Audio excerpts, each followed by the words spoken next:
I didn't know the first question would change everything. Not the day we met. Not our wedding day. Not even the night we had our biggest fight. It began quietly, the way most dangerous things begin. A laptop, a kitchen table, 2 cups of coffee going cold, and a silence so thick I could hear my own heartbeat. We had reached that stage in our relationship where love was still there, but buried, covered under unresolved words, quiet resentments, schedules, fatigue, half dreams we never fully chased. We didn't talk like enemies, but we no longer talked like lovers either. We spoke like 2 people carefully, trying not to step on broken glass. She was scrolling on her phone. I pretended to read an article on my laptop. Neither of us was truly present. Then she said it, softly, almost laughing. Have you noticed how people are asking AI everything now? Life decisions, career changes, even relationships? I shrugged. Yeah, people are getting weird. She hesitated. Then, what if we asked AI about us?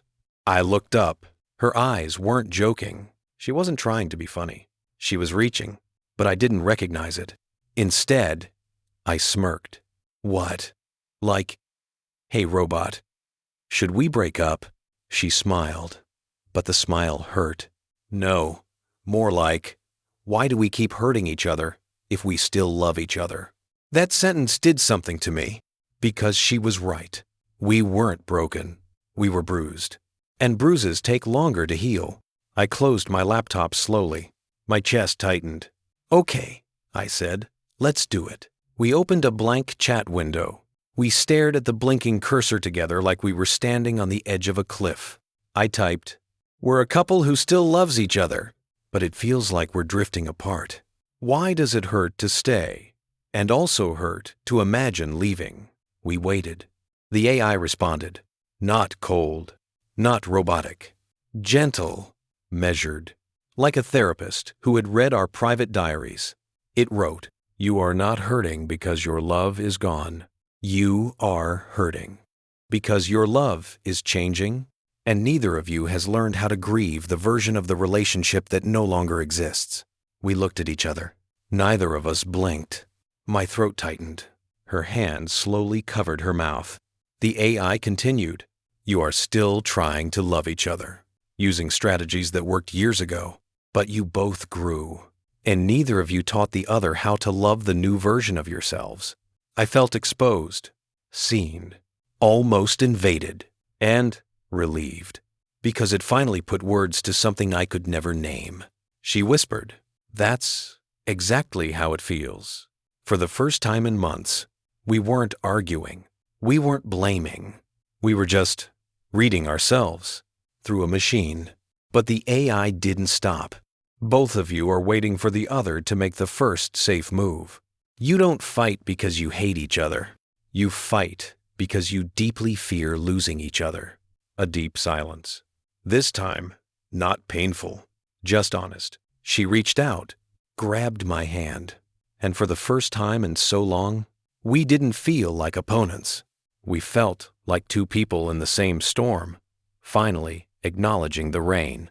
I always thought the end of a relationship came with impact. A slammed door, a suitcase dragged across the floor, a final sentence whispered like a slow knife. "I'm done." But ours didn't look like that. Ours ended quietly, like a house that simply stopped being lived in. We still woke up next to each other. We still shared groceries, emails, responsibilities, but something unspoken hovered between us, heavy, invisible, and exhausting. Silence had replaced laughter. Routine had replaced curiosity. And worst of all, politeness had replaced honesty. We were becoming strangers who lived in the same body of life. That night, she sat across from me at the kitchen table, scrolling through something on her laptop. Her hair fell into her face the way it always had, like a curtain she used when she didn't want me to see what she was really thinking. "Can I ask you something?" she said. Her voice wasn't angry. It wasn't soft either. It was careful. Careful as the sound relationships make right before they begin to fracture. "Sure," I said. She turned the laptop toward me. An AI chat window was open. "Just A blank, blinking cursor. I read something earlier, she continued. People are asking AI deep questions, personal ones, stuff they don't feel safe asking anyone else. I laughed under my breath. So we're outsourcing therapy now? She didn't laugh back. It isn't like that, she said. Sometimes AI notices patterns in behavior based on psychology, attachment theory, communication styles. There was this couple they asked AI what was wrong with them, and it pointed out things their therapist hadn't yet. I didn't know why, but those words made something in my chest tighten. Not because of the AI, because of the desperation behind her voice. She wasn't curious. She was reaching for something that might save us, or at least explain us. What would we ask? I said.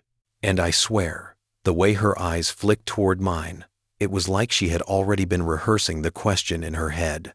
What if we asked it? She said slowly. Why it feels like we're still together, but not in love anymore. The sentence landed between us with more force than any argument we'd ever had. I swallowed. There it was. The truth neither of us had dared say out loud. My instinct was to defend, to fix, to deny, to say, that's not true. But instead, I sat still, because part of me had wondered the exact same thing. She typed, we are a couple who loves each other, but feel distant. We live together, share everything, but lately, everything feels heavy. Why does it feel like the relationship is still here, but love isn't? Her finger hovered over the enter key. She looked at me. Are you sure? She asked. And what scared me most wasn't pressing enter. What scared me was that some part of me wanted to know the answer. Yeah, I said.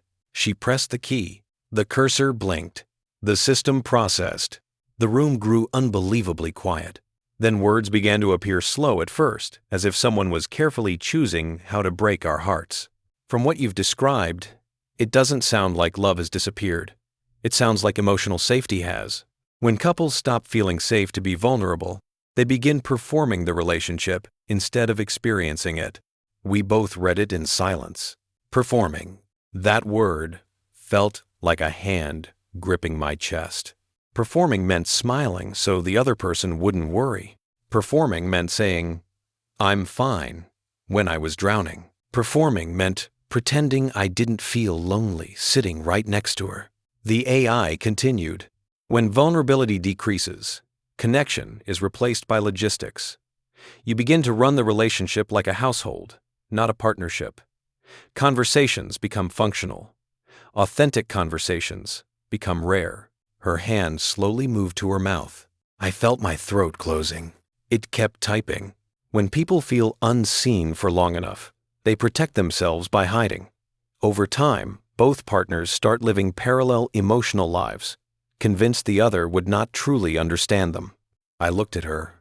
She wasn't blinking anymore, and I realized that was us. Parallel lives, parallel emotions, parallel loneliness, sleeping in the same bed but dreaming alone. Then came the final part. The relationship hasn't ended. It has shifted into survival mode. To repair this, you would need to reintroduce vulnerability, honesty, and curiosity, which requires discomfort, conflict, and patience. Without those, the connection will continue to fade, even if you remain together. We sat there, not speaking, not moving, just absorbing. And then, softly, like someone afraid their own voice might crumble if spoken too loud, she whispered, Is that what we've become? I wanted to say no. God, I wanted to. But there was something painfully freeing in admitting the truth. I think, I said slowly, we stopped talking about how we actually feel. Somewhere along the way, we started protecting each other from ourselves. Tears gathered in her eyes, but she didn't let them fall. I didn't want to be a burden, she said. Every time I felt scared or insecure, I swallowed it. I thought you already had too much on your plate. I laughed sadly. I did the same thing. I thought if I showed you when I was struggling, you'd think I was weak or that I wasn't enough for you. There it was. Two people, silently drowning, trying not to splash the other. She leaned back in her chair and exhaled. So, "What do we do?" she asked. Outside, somewhere down the street, a dog barked. A car drove past. Life went on. Inside, our world hung on a fragile thread. "I guess," I said, "we start telling the truth." Her eyes softened. "Even if it hurts?" "Especially if it hurts." The AI window still glowed between us. Not a villain, not a savior, just a mirror. A strange digital mirror reflecting parts of us we never had the courage to look at. But neither of us knew that asking one question would lead us down a path that would shake everything we thought we knew about love, honesty, fate, and ourselves. That was the night the story began. The night we let a machine into our hearts, not to destroy us, but to reveal what was already breaking. And somewhere deep inside, I felt a quiet, unsettling thought. What if the truth we're about to uncover hurts worse than the silence that kept us safe? I didn't know it then, but the moment I opened that laptop and typed the question, "What is wrong with our relationship?" I felt something inside of me hold its breath. Not fear, not excitement, something else. Like I was standing in front of a door I wasn't supposed to open, and my hand was already on the handle. She stood behind me, arms crossed, pretending to be casual, but I could hear her heartbeat in the silence. We laughed at first. "It's just AI," she said. "It doesn't know us." And I said, "Yeah, just curiosity, that's all." But it wasn't curiosity. It was desperation. A quiet one. A tired one. The kind that comes after years of small arguments, unspoken resentment, unfinished apologies, and smiles worn like masks. While the loading circle spun, memories hit me. Not big dramatic ones. Small ones. The night she slept facing the wall instead of me. The time I came home late and she didn't ask where I was. The dinners eaten in silence. The way we said good night instead of I love you. And yet, we were still here, still trying, still hoping. The screen blinked. The answer appeared, slowly, line by line, like it was choosing each word carefully. Your problem is not lack of love. I felt my chest tighten. Your problem is the fear of being honest about your needs. My throat burned. She leaned closer. We read together. You've both built a fragile peace based on avoiding discomfort. But peace without truth eventually becomes distance. Neither of us spoke, because in one sentence, we both saw ourselves. Her eyes turned glassy, but she didn't cry. She whispered, "So, it thinks we're lying to each other?" I shook my head. "No, I think we're lying to ourselves." And there it was. The sentence I had avoided for years. We kept scrolling. You don't fight because you're numb. You don't talk because you're afraid to be misunderstood again. You're both waiting for the other person to go first. Her hand gently rested on my back. Not romantic, not dramatic, just human. She said softly, "Do you think it's right?" I didn't answer, because deep inside, I knew the truth. Yes, but I wasn't ready to admit it out loud. Not yet. We closed the laptop. No big conversation followed. No dramatic music. We just sat there, together, in a fragile quiet. And that was the moment, though I didn't realize it then, that something inside our relationship cracked, not broken, not destroyed, just exposed, like a wall peeled back, revealing everything we had painted over. And for the first time in a long time, I felt scared, not of losing her, but of finally seeing what was real. Days passed. We pretended life was normal. Work, dishes, laundry, routine kiss, routine conversations. But the AI answer lingered. It followed us into every room, every silence, every almost argument that dissolved into, "Forget it." One night she said quietly, "I keep thinking about that line. Peace without truth becomes distance." I nodded. Me too. She stared out the window, at the city lights below. Then she finally asked the question she'd been avoiding. "What are we not saying to each other?" My heart pounded, because suddenly, I understood what AI had really done. It hadn't judged us. It hadn't predicted our future. It had done something far scarier. It had taken off our masks. I opened my mouth, and instead of excuses, instead of defenses, instead of pretending everything was fine, I told the truth. All of it. Not loud, not angry, just honest. I told her when I started feeling invisible, when I began staying quiet instead of risking conflict, when trying to be perfect made me distant, when I felt more like a roommate than a partner. And then she spoke, and her truth hurt worse than anything AI had written. She said, "I felt like I lost you, and I didn't know how to ask for you back." Tears filled her eyes. This wasn't a fight. This wasn't blame. This was grief. Grief for all the nights we didn't choose each other. Grief for the 1,000 missed chances to say, "I need you." We stayed up talking for hours, laughing, crying, pausing, holding hands like strangers, learning to hold each other again. By sunrise, I realized something shocking. AI didn't break us. AI didn't ruin anything. It simply pointed a light into the room we kept refusing to enter. And we finally walked inside.